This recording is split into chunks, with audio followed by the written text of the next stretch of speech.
ನಮ್ಮ ನಮ್ಮಪ್ಪ ಇವತ್ತು ನಂಗೆ ವಾಚ್ ತಗೊಟ್ಟಿದ್ದಾರೆ. ಓಪನ್ ಮಾಡಿ ನೋಡೋಣ.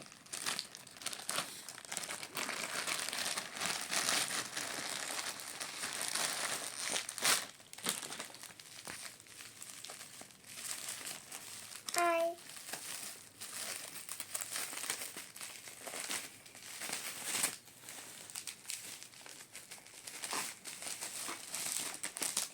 ನೋಡಿ,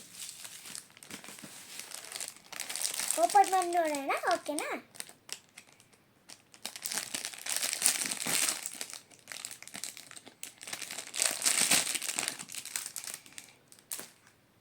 ಇಲ್ಲಿ ನೋಡಿ, ಇದು ಟೈಮ್ ಮಾಡೋದು. ಇದು ಕಲರ್ ಬರುತ್ತೆ ನೋಡಿ, ಇಂಪಾರ್ಟೆಂಟ್ ಕಲರ್.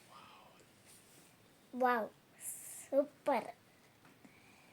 ನೋಡಿ ಹೆಂಗೆ ಆಗ್ತಾ ಅಂತ ಸ್ವಲ್ಪ ತಗೋತೀರಾ. ಹಾಗಾದ